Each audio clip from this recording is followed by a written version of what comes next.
We don't think about this unless other people point it out to us. And all of a sudden you go, oh my God, that's me. Why do we keep repeating this when it feels horrible?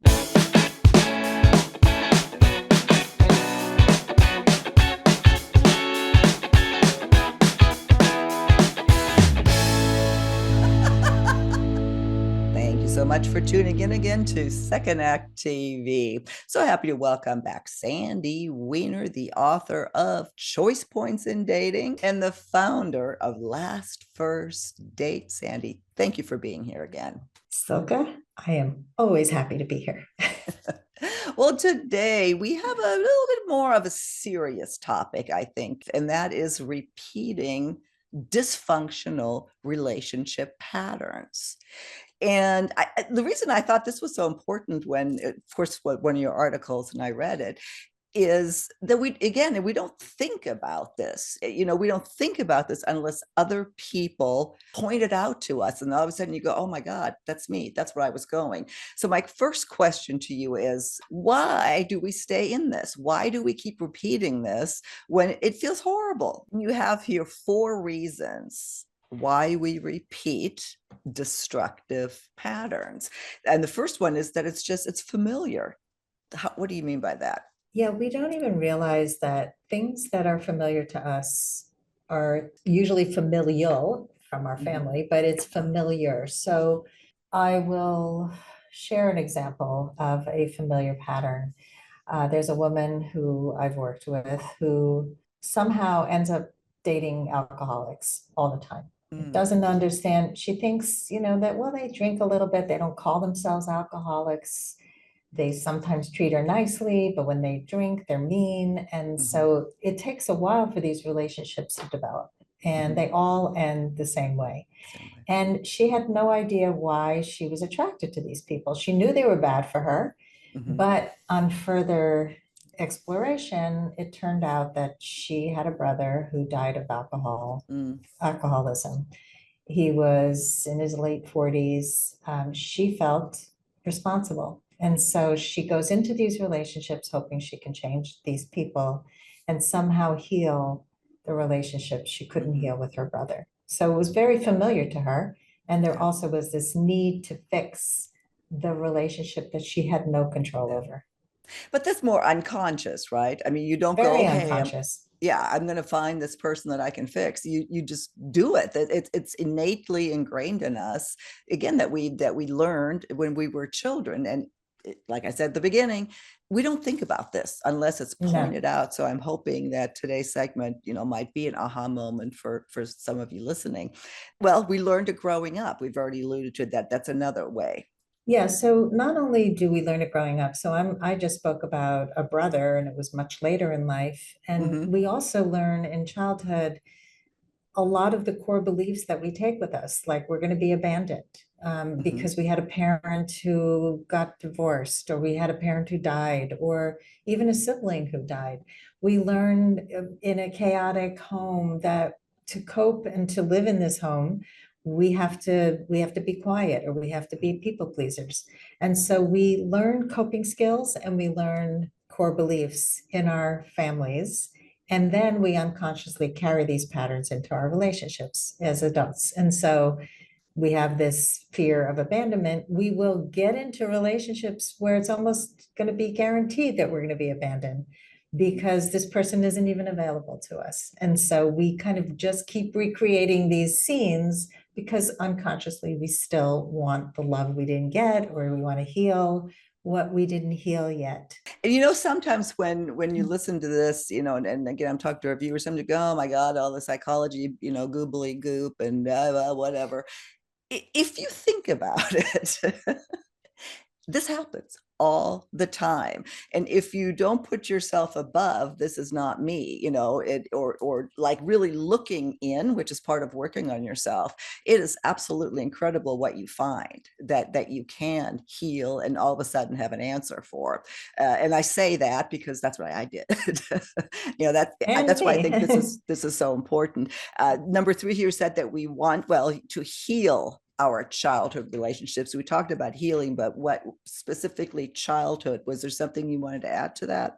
Basically, it's more of what I'm talking about. Mm-hmm. If we felt unloved, rejected, unheard, unseen, so a lot of us have this need to be emotionally loved for who we are, but we Mm-hmm. were loved for what we did instead. And so we ended up becoming really good at school and we got all the accolades for that.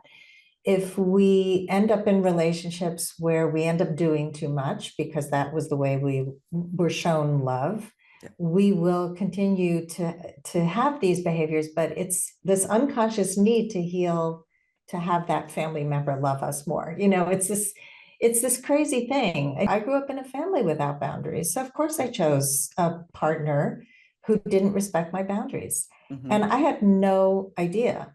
I mean, I do now looking back, I can see that when we were dating, he didn't have boundaries, Right. but I didn't see that then because it wasn't so bad. And I also had learned to become like ignorant of those things. Like it became normal. And so we Yep. normalize bad behaviors because of how we grow up. And we really need to heal those childhood wounds in order to have healthy relationships. Yeah, and yeah, and even just be aware of them again. Just Mm-hmm. that simple awareness. I'm just saying that a lot, but that's because it's important. Number 4 here, we think we deserve to fail at relationships. And the catalyst there that really, again, resonated with me because you were always told that something that you did went wrong, that you're responsible for something. If it wasn't for you, this wouldn't have happened again as a child. And yeah, and then you carry that into relationships where you feel like, well, it was me. I deserve this. Yeah, and it happens on so many levels. I spoke before about the alcoholism Mm-hmm. where she felt responsible and Mm-hmm. shame around not being able to save her brother. I mean, addicts, alcoholics, they cannot be saved by us. They can be Mm-hmm. helped if they want to be helped. Yeah. We can help them get into rehab, but we can't be the problem solver. Like that is not, they have to want to do this themselves. And there's a lot of shame that gets carried from childhood also when parents rely on us too much. As children, we are parentified, is the word for that, where we are made into little adults. And Mm-hmm.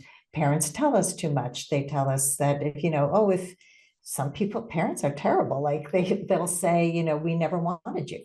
You were an Mm-hmm. unwanted child. I mean, that's a horrible thing to say. We carry that with us, and then we feel, well, it's our fault. We're meant to fail. Yeah, and sometimes parents don't. I mean, you gave a pretty extreme example there, which does happen all the time, unfortunately. Mm-hmm. But even little things that just they resonate with you, and somehow it's God. Dad is mad because you. Why did you have to do that? Now Dad is mad. That happened in our family all the time. We did something to make Dad mad. No, Dad was just mad.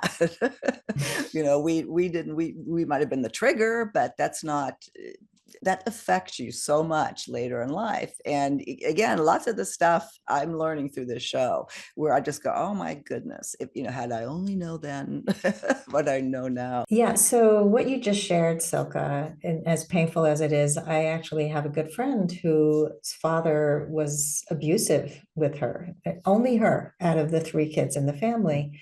And the mother would feed the daughter to the father, saying, she didn't behave. Look at what she did today. So she actually resented her mother more than her father, even though her father was doing the physical abuse. He changed over time and they became great grandparents to her children. And it's a very complicated relationship, but it left a hole. It left a big hole in her and a lot of resentment. And Mhm. you bring that with you to the romantic relationships. What do I deserve? Do I deserve to be loved? Do I Mhm. deserve to be cherished? Not Yeah. if you're brought up in a way that, no, Yeah. you deserve to be punished. Well, and another point I want to make right here that is not misunderstood: we can't blame the parents. This is for understanding where some of your patterns come from, not for blaming the parents. And I think you said that earlier. all we can really do is react or control our reactions. How do we feel about this? So this is not a poo-poo on parents or anybody else that did anything, but for you to understand how your early childhood life may have been affected and how that's affecting your relationships now. So let me just clarify that. So talking about changing, getting better, how do we change these dysfunctional patterns? You have, well, right here you say, become more aware of the pattern in your family of origin. We've hit on that a lot already, but tell me more about that. Anything we didn't talk about? Yeah, it's just, again, we go through life unconscious of the patterns. I mean, I was Mm-hmm. speaking to my sister the other day and she said, I thought our family was perfect. And I'm like, well, you learned a lot over the years. Mm-hmm. But again, not to blame, but to really understand yourself and Mm-hmm. why you became this way, and then begin to make changes. To make So, changes. we can all go around being victims, or we can be Mm-hmm. victors of our situation. Right, exactly. Well, and then become aware of your behavior. We've touched on this as well, that you can control how you think or feel, but you have to be aware of how you respond. Right. So if you're reactive, if you're reactive, be aware the minute your blood starts to boil so you don't have a reaction to the way somebody said something. Learn to get curious, learn to speak up, learn to set boundaries, learn to do the things that you may not have been able to do when you were in unhealthy relationships. And so becoming aware of those behaviors and what your tendencies are helps you to change that. Well, and that leads into point three, is that to heal your trauma wounds. And I guess that's also identifying those. I think you said those are your core beliefs. Yeah, so your core limiting beliefs, like your Mm-hmm. fear of abandonment, your any kind of emotional, physical abuse, any kind of emotional deprivation that we talked about before, where your needs weren't met, your fear of failing, your dependency on somebody else, all of Mm-hmm. these things are core beliefs that limit us and keep us stuck. So Mm-hmm. if these are the trauma wounds that we got from childhood.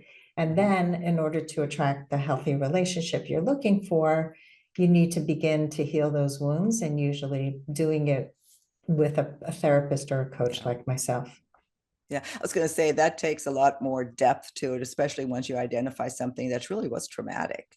And Mhm. lots of us have it. It doesn't have to be just this horrible event. Some small things can be traumatic. That's why it's so important that we understand, what the triggers are and what we're carrying with us, in my opinion, anyway. Again, looking forward to the comments on this. These are things that just about everybody can identify with on some level. It just depends on how they act out later in your life. Number four, then, learn and practice new relationship skills. Specifically, what do you mean by that? Yeah, so one of my biggest focuses in my coaching practice is communication skills. What do we do when we have to speak up? How do Mm-hmm. we handle conflict? Mm-hmm. How do we say something in a way that's collaborative and not just, I want to say it to you because I'm hurt? I had a Mm-hmm. friend who said she wanted to talk to her grown children who have kids because they've Mm-hmm. never invited her to stay over on a weekend. Mm-hmm. And she said, so let me tell you how I want to say it. And she said, I'm really hurt that you've never invited me. I'd like to spend time with you. Um, and I said, don't start with your hurt and your pain. Mm-hmm. Start with something positive. Like, Mm-hmm. I love spending time with you, and I would love to spend more time with you and the children. I would love to come for a weekend. Can we Mm-hmm. talk about when we can make that happen?